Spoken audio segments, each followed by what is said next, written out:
Hey, what's going on, guys? Rhino here. This is a two-part, well, not a two-parter. This is a double video night. Um, as I was uploading my first video today, I noticed that I had a comment on one of my videos, and I responded to the comment, but I also wanted to make a video about it because it's something I can easily debunk. So this guy made a comment with a link, starts off with a link, and he said, "I hope you change your mind and start following God and not burn in hell for eternity." To start off, that's an empty saying. I mean, I thank you for your attempt at kindness by not wanting me to burn in hell, but I don't believe in hell, and I never will believe in hell. So I apologize that you do believe in hell and you're worried that I'll go there, but I won't.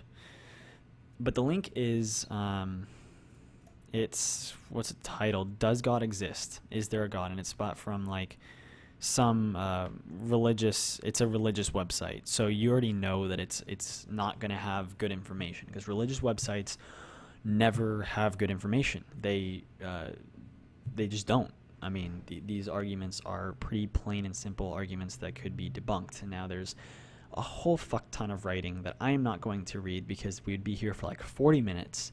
But it has the basic question. It has the 6 questions, I believe. Yeah, 6 questions with a ton of information in between explaining why it's proof that God exists. When I don't even need to look at that, I know why those arguments aren't true arguments. It's not even close to evidence. So let's start it off. Number 1, does God exist? The complexity of our planet points to a deliberate designer who not only created our universe but sustains it today. Then what does that explain about all the other planets in the Goldilocks zone?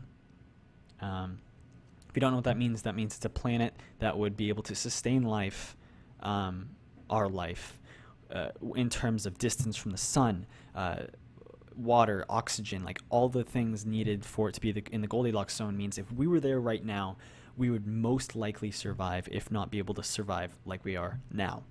What does it explain about those? That seems kind of pointless that he would make a lot of those because those do exist. Quite a few of them exist. Like I believe in the thousands or more that we've already discovered, and we haven't even looked at. We've looked at like a small portion of the universe.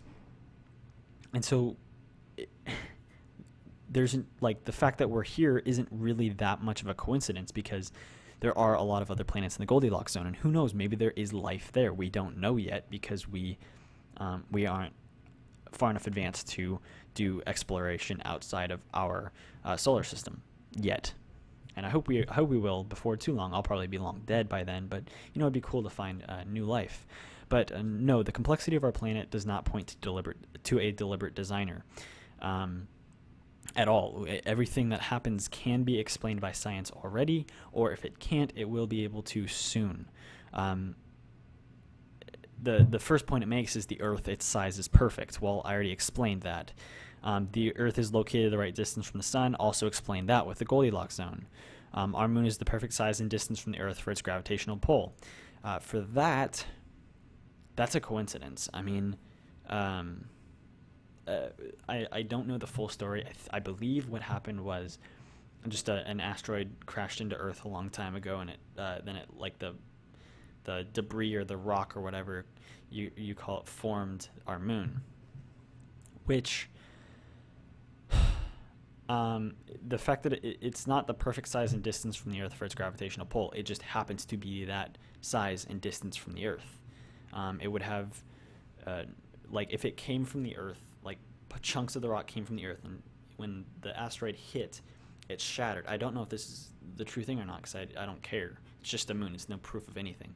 But if it shattered and then they go off into space and then the gravitational pull keeps them there, then that would explain why they're that perfect distance away, because they were going off and they slowed down and then they stopped and then they formed the moon.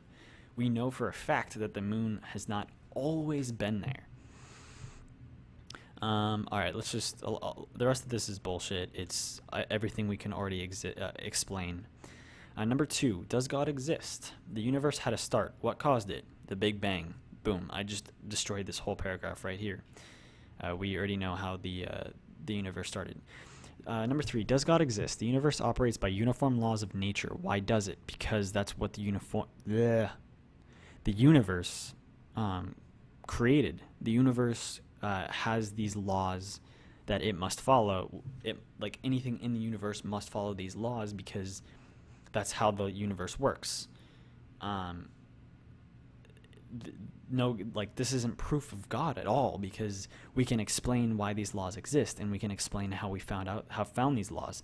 In fact, science is the one that found these laws and found out how to calculate them or prove that they're there, when religion has done none of that. And the Bible has no mention to these laws whatsoever, like it should if it was a good enough book. Once again, still not proof that God exists, or even the slightest bit of doubt. So we're 3 down, 3 to go, and already this website has not proven anything, kind of what I expected from a religious website. Number 4, does God exist? The DNA code informs programs a cell's behavior.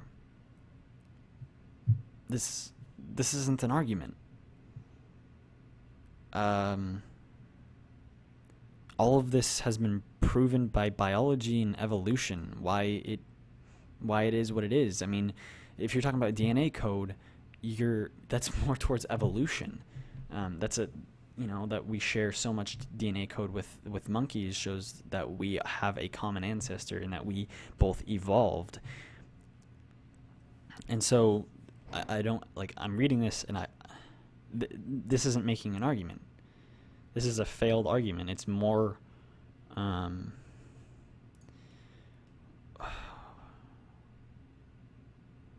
biological causes are completely lacking as an explanation when program information is involved. You cannot find precise information like this without someone intentionally constructing it.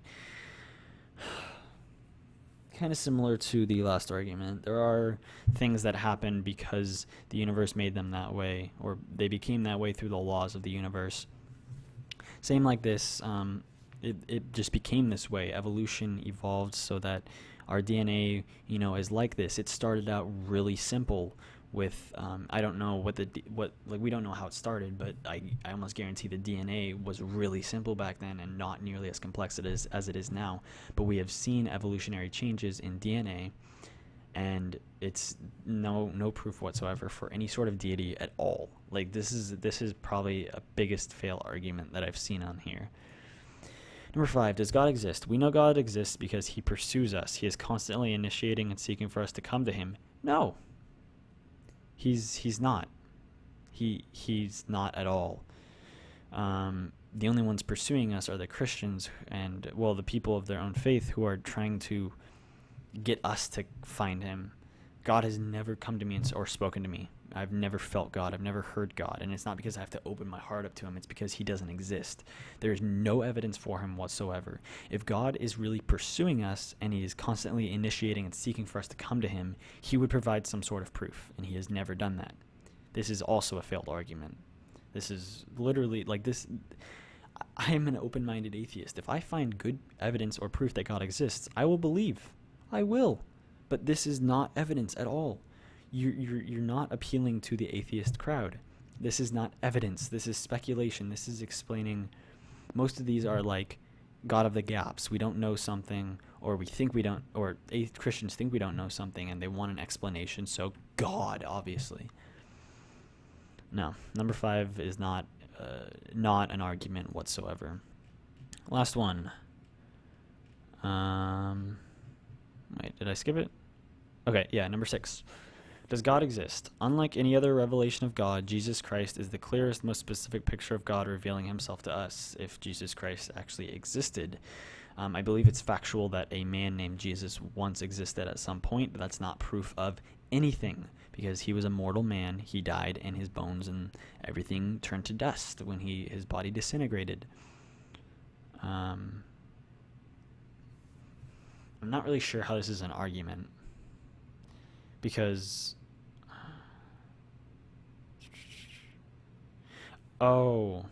this is more of an argument against the other religions, against, where it says, look throughout the major religions, and you'll find that Buddha, Muhammad, Confucius, and Moses all identified themselves as teachers or prophets. None of them ever claimed to be equal to God. Surprisingly, Jesus did. Actually, what's funny is to each person within a religion, their religion makes the most sense, and they probably know a lot about it, and I guarantee there's someone who's a Muslim who would strongly disagree with you and say that obviously Muhammad, I don't know enough about the Islamic faith, but obviously Muhammad is the prophet and Jesus isn't, or something along those lines. I don't know. This is one of the argument. This isn't an argument for God's existence. This is an argument as to why the other religions are bullshit when they all are. But this once again is not evidence of anything. And I'm saddened by anyone who would believe this jargon. It's just Christians trying to explain stuff that they don't understand by substituting in God, when that's not the case. When I say I don't know, like I don't know about the moon, the moon argument, I don't know. I mean, I've heard some things, but I don't know, and I'm not going to make a claim saying that I know everything about the moon, and I'm not going to fill it with God. I'm not going to be like, well, I don't know very much about the moon, so obviously God made it. Like, no. Science can explain almost all of these things, if not all, and it does it well. And no matter what, these arguments would change if this person were to talk to someone smart like Richard Dawkins, or even do a debate with like The Amazing Atheist or Jacqueline Glenn or someone like that. They would just move it. They would be like, okay, well, if we know how the universe exists and we know about evolution, well then, what about before the universe? Oh, there's a whole. Obviously, God goes there. Obviously, God made the universe and made evolution. It's just it's such a way for Christians to defend their own religion. It's a self-protecting circle of failed logic to defend because they know that there's no evidence for God. And so they just keep doing this shit. So whoever posted the comment, I'm not going to say your name. It's not proof. None of this is even close to proof. A 19-year-old who has no collegiate background in biology, physics, any sort of science whatsoever, I have no background in that, sees this as is able to tear this apart. So if someone like Richard Dawkins or Bill Nye or Jacqueline Glenn, well, Jacqueline Glenn's not a scientist, but if one of these scientists or even smarter people were to go through this, they would just annihilate this. Like there is no arguments being made here. Well, that's my response. It's just sad reading this. It's sad that a site like this exists. I mean, 6 bullshit things. I mean, across the top it says God's existence, life's questions, sexuality. Ooh, I would want to know about that. Toxic porn, toxic sex. Oh God. Knowing God, Q&A video. Ah, damn.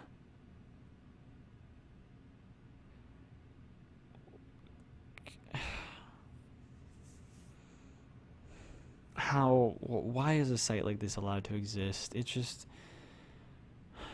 stupid. I need to end the video here, guys. I need to get off this site before all my brain cells commit suicide.